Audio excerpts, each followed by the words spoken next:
Dasarnya apa Mas PSI dikatakan curang? Bukan, saya bukan mengatakan curang. Tadi Anda Tapi bilang kalau mau dari 2,5 kan butuh 1,5%. Kebutuhan suaranya 1,8 juta. Dalam kondisi saat ini bagaimana mendapatkan angka 1,8 juta itu untuk lolos? Nah itu pertanyaan yang saya Jadi Anda tidak mengatakan masuk PSI akal. curang ya? Saya tidak tahu siapa yang curang, apakah PSI-nya, penyelenggaranya, atau pihak tertentu. Itu yang saya sampaikan Mbak Gren. Tetapi untuk penggelembungan sebesar itu, di hari seperti ini, sampai penentuan kayaknya sih tidak mungkin. Anda mengatakan PSI menggelembungkan suara? Saya bilang, angka yang digelembungkan untuk saat ini tidak mungkin. Bagi saya tidak menuduh, tapi tidak mungkin kan boleh.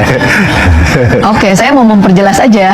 Gitu karena Ya, bagi saya memang tidak akan mungkin angka dari 2,5 dalam hitungan beberapa hari besar melesat laju sendirian gitu ya. Sementara ini perlu Mbak Grace perhatikan, perubahan angka bukan di persentase, tapi angka realnya berubah, turun naik. Hampir tidak mungkin gitu ya.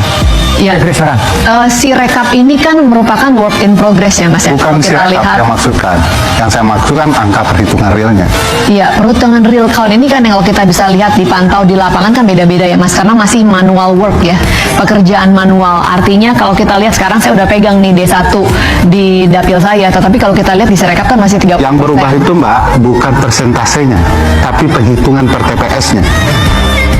Perhitungan per TPS. Ya, angkanya misalnya 30, lalu ada yang naik, ada yang turun. Iya. Nah, ini yang menurut saya tidak mungkin. Iya, kita kan perlu ingat bahwa proses sementara ada tren hanya PSI yang naiknya signifikan begitu. Nah, ini makanya nih Anda menggiring dengan berdasarkan data Tidak yang menggiring, itu nggak fakta jelas. di lapangan. Kalau kita lihat, Tinggal dilihat Mas, saja. ini kan data manual ya. Di berbagai TPS kami juga menemukan misalnya batang lidi PSI itu ada 10, ditulisnya 0. Tapi kan kita nggak bilang PSI dengan sengaja digembosi. Ini kan pekerjaan manual, orang bekerja dari pagi sampai tengah malam, bisa saja salah hitung, salah catat, salah jumlah. Makanya tugasnya di situ kan ada saksi-saksi dari semua partai ada di sana dan bisa menyaksikan sama-sama.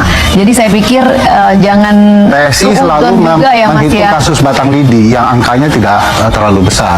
Tapi yang saya bicarakan ada beberapa daerah yang angka untuk PSI naik signifikan.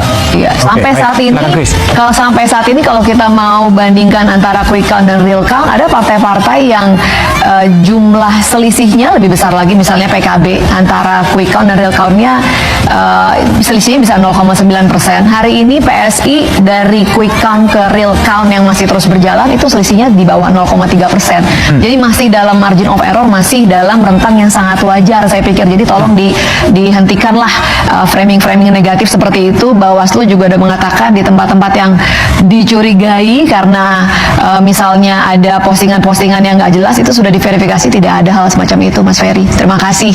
Kalau gubernur ini punya cara pandang berbeda dengan sang kakak, ini agak rumit membangun dominasi dinasti Jokowi di wilayah penting ini. Oleh karena itu, menarik juga kalau kita bisa membayangkan bagaimana posisi gubernur Jakarta dipegang oleh sang adik. Artinya akan ada peran penting keluarga Jokowi ke depan di wilayah penting yang bernama kawasan aglomerasi, di mana uangnya yang dihasilkan jauh lebih banyak dengan IKN ibu kota negara yang baru. Kalau Bapak bosan silakan keluar. Pintunya ada di sana.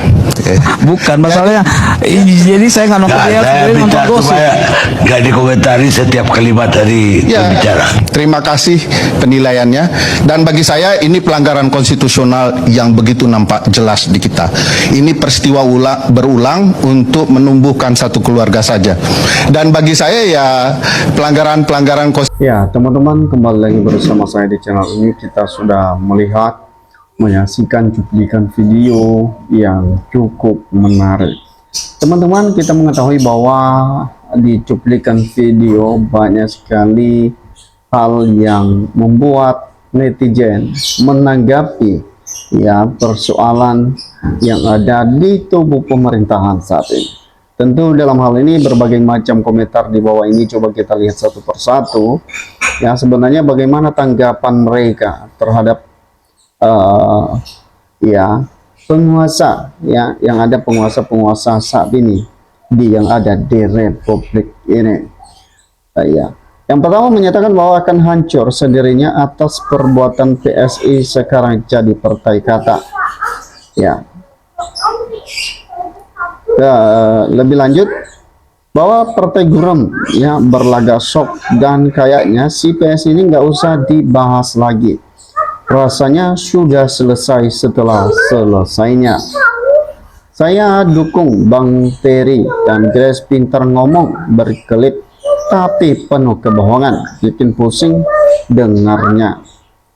Emang siapa yang percaya orang yang menjilat ludahnya sendiri, yaitu PSI? Ya, kemudian bahwa tenggelamkan partai yang tidak bermanfaat bagi rakyat Indonesia, bikin kacau dan gaduh. Ya, jadi ternyata teman-teman, ya netizen aja sepertinya ada hal yang diutarakan di kolom komentar ini. Mereka menyampaikan bahwa ya partai-partai yang tidak berpotensi ya atau bermanfaat bagi bangsa dan negara tentu ini harus ditenggelamkan. Ya tentu kalau tidak ada pengaruhnya bagi masyarakat teman-teman, tentu ini harus ditenggelamkan. Gibran juga wakil presiden dan Kaisar juga bisa jadi ketua partai dan waktu 2 hari saja. Bukan karena mereka anak Jokowi, tapi mereka anak penguasa yang menyalahgunakan kekuasaannya. Keluarga Jokowi adalah keluarga kere munggah bale yang tahu diri dan menjijikan. Ya, jadi bahwa memang PS ini adalah partai yang cukup kita kenal, ya, dipenuhi dengan anak-anak muda di sana yang dibawa naungan kepemimpinan dari presiden, yaitu Kaisar Pangarep. Tentu dalam hal ini teman-teman bahwa ketika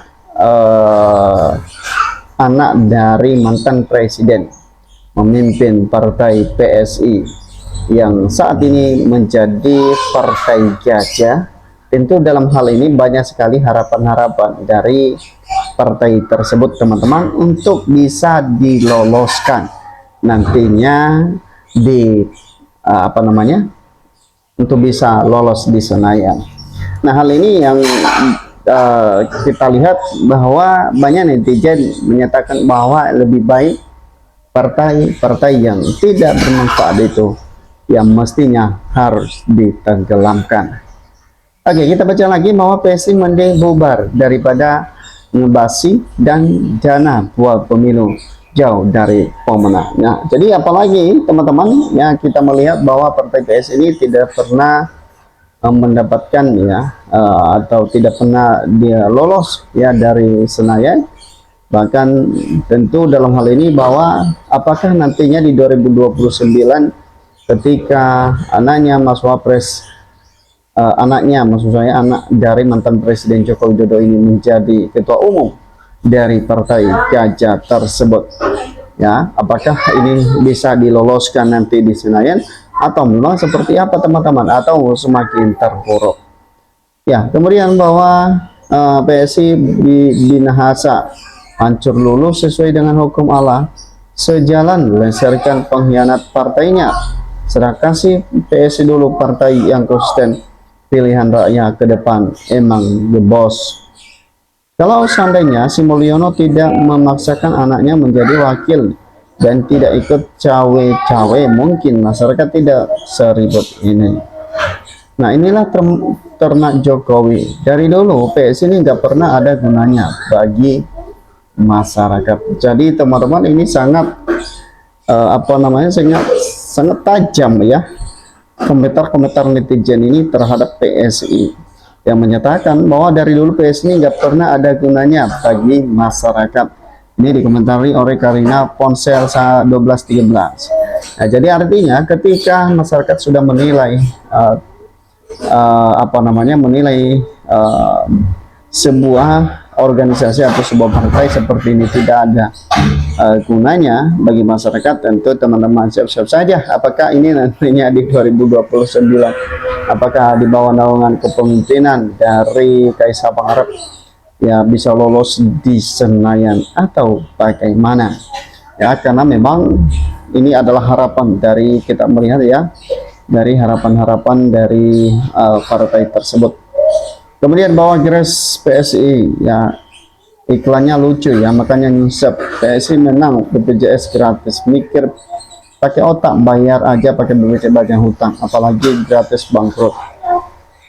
Partai nyusap ya, ke depan juga kram, dan budayakan Indonesia memang begitu. Golongan elit di tempat istimewa yang miskin ya, miskin terus diberikan untuk maju hanya memimpin ya, jangan kaget ya, namanya juga pengkhianat sukanya untuk kepentingan diri sendiri ya. Jadi teman-teman, itulah beberapa komentar-komentar netizen yang mereka utarakan di kolom komentar ini, yang mereka sampaikan terhadap masukan atau kritik ya terhadap pemerintah dan termasuk partai-partai yang seperti di cuplikan video yang barusan kita tonton bersama. Itu saja, sampai ketemu di posting